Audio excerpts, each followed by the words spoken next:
Hello दोस्तों, कहानी की इस नई सीरीज में आप सभी का स्वागत है। आज की इस कहानी का नाम है खूनी रात। यह एक चुड़ैल की कहानी है।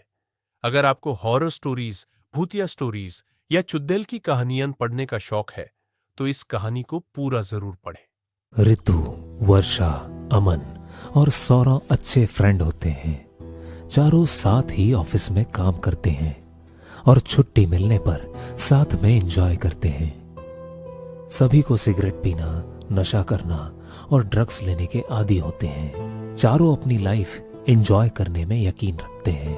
अरे यार, कुछ दिनों से वर्कलोड इतना ज्यादा बढ़ा हुआ है, मत पूछो। इस काम के चक्कर में तो हमारी आधी जिंदगी ऐसे ही गुजर जाएगी। क्यों ना इस वीकेंड हम लोग कुछ धमाल करें? हाँ चलो, पब में पार्टी करने चलते हैं। अरे नहीं यार, पब तो हम हमेशा जाते रहते हैं, इस बार कुछ हटके करते हैं। वीकेंड आ जाता है। अमन पार्टी करने के लिए सबसे ज्यादा उतावला हो रहा होता है। उसे नशा करने का बहुत शौक था और वो जब ऑफिस कामों से फ्री होता तो नशा करने लगता था। इस बार पार्टी करने के लिए मैंने पूरे कार की डिग्गी फुल करा रखी है। क्या यार अमन, तू भी ना इतनी शराब पिएगा तो क्या होगा तेरा? अरे यार, मौत से इतना क्यों डरना, जितने दिन जीना है मजे से जीना है। वीकेंड की छुट्टियों पर चारों गाड़ी से निकल पड़ते हैं। रात भर दारू पीकर तेज रफ्तार में गाड़ी चलाते हैं और लाउड म्यूजिक बजाकर डांस करते हैं। अमन नशे में चूर होकर गाड़ी चला रहा होता है। उसे कुछ सही से नजर नहीं आ रहा होता। चारों शहर से काफी दूर निकल चुके होते हैं और वो गाड़ी वो चलाते चलाते एक पेड़ को ठोक देता है। वहां पर चारों तरफ जंगल होता है। अरे यार अमन, ये क्या किया तूने? सुनसान काली रात में अब हमें मैकेनिक भी नहीं मिलेगा यार। यहाँ से जाना भी कौन चाहता है? मैं तो इन जंगलों में खो जाना चाहती हूँ। इसे तो पूरी तरह चढ़ गई है। अब इन दोनों को रोकना मुश्किल ही नहीं, नामुमकिन है। अमन और रितो जंगलों में इधर उधर घूमने लगते हैं। तभी उस जंगल के बीच एक कब्र होती है। वो कब्र देखने में बहुत पुरानी लग रही थी और उस पर उर्दू में कुछ लिखा हुआ था। कब्र पर छोटी छोटी घास उग गई थी। अरे ये क्या चीज है? ओ भाई, तू कितने सालों से अंदर पड़ा है? तुमने अपनी लाइफ एंजॉय करना मिस कर दिया। ना ना ना ना, मैं ऐसा नहीं होने दूंगा। तू मरने के बाद भी दारू पिएगा? इतना बोलकर अमन उस कब्र पर एक पूरी की पूरी दारू की बोतल गिरा देता है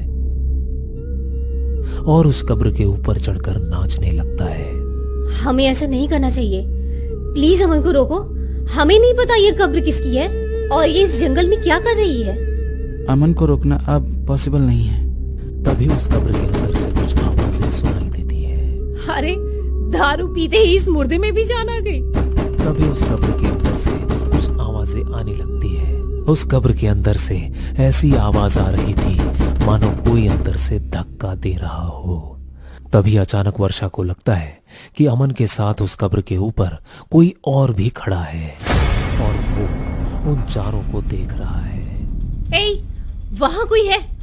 अभी अभी मैंने वहाँ किसी को देखा है। ए, जो भी है सामने आओ। हमारी वर्षा मैडम तुम्हें अपना दिल दे चुकी हैं। तभी अचानक वही पास के पीपल के पेड़ की लटें नीचे आकर अमन को खुद में लपेटते हुए ऊपर की ओर ले जाने लगती है। सभी डर जाते हैं। किसी को समझ में नहीं आ रहा है कि ये क्या हो रहा है। देखो, मैं हवा में उड़ रहा हूँ, इसलिए मैं तुम लोगों को कहता हूँ ना, दारू पिया करो। तो तुम लोग भी बिल्कुल बेकार हो। धीरे धीरे पीपल की लटें अमन को खुद में जकड़ने लगती है और उसे ऊपर ले जाकर ऊपर से नीचे छोड़ देती है। अमन उस कब्र के ऊपर गिरता है और उसके शरीर का एक एक अंग अलग हो जाता है और तुरंत ही उसकी मौत हो जाती है।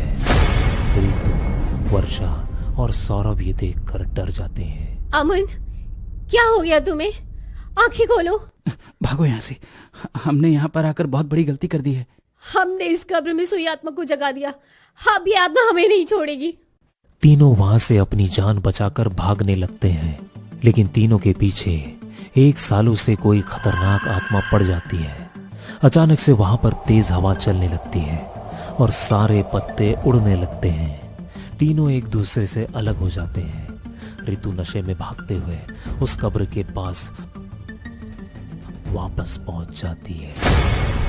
अरे मैं वापस यहाँ कैसे पहुंच गई? तभी अचानक अमन के शरीर का बिखरा हुआ हिस्सा अचानक जुड़ने लगता है और वो किसी खूंखार प्राणी की तरह बन जाता है और वहां ऋतु के पीछे भागने लगता है।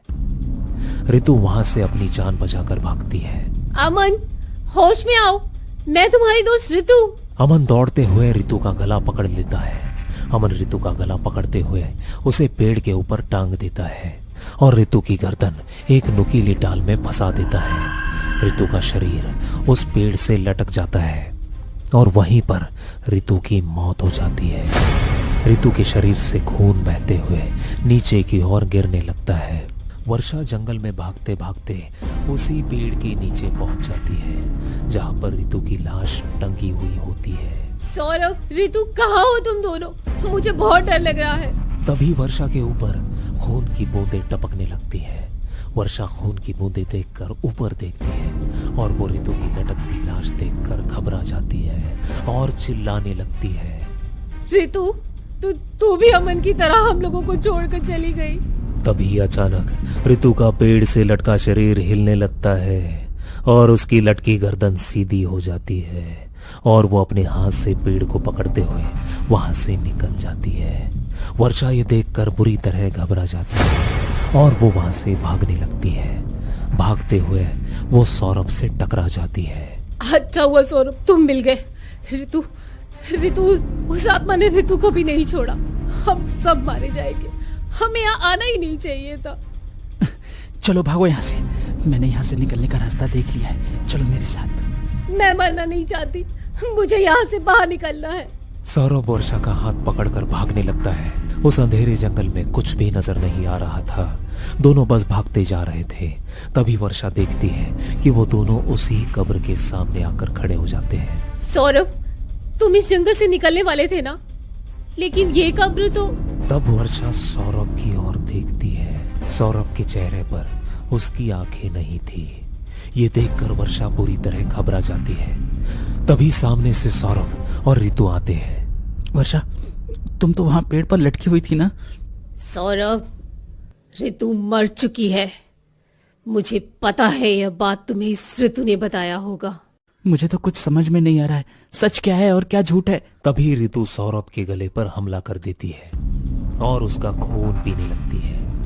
वर्षा डर के मारे वहां से भागने लगती है, लेकिन उसके पीछे अमन भागता हुआ आ रहा था। ऋतु का पैर किसी चीज में उलझ जाता है और वो वहीं गिर जाती है।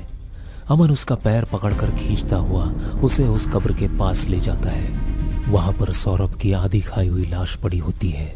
वर्षा उसे देखकर बुरी तरह डर जाती है। ये क्या कर दिया तुम दोनों ने?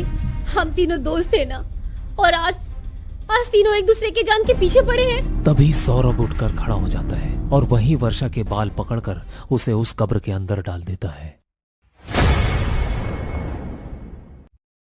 वहां पर तेज हवाएं चलने लगती हैं।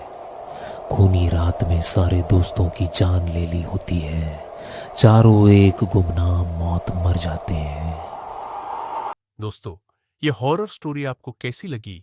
नीचे कमेंट में हमें जरूर बताइएगा और चैनल को सब्सक्राइब करना न भूलें। कहानी को पूरा पढ़ने के लिए शुक्रिया।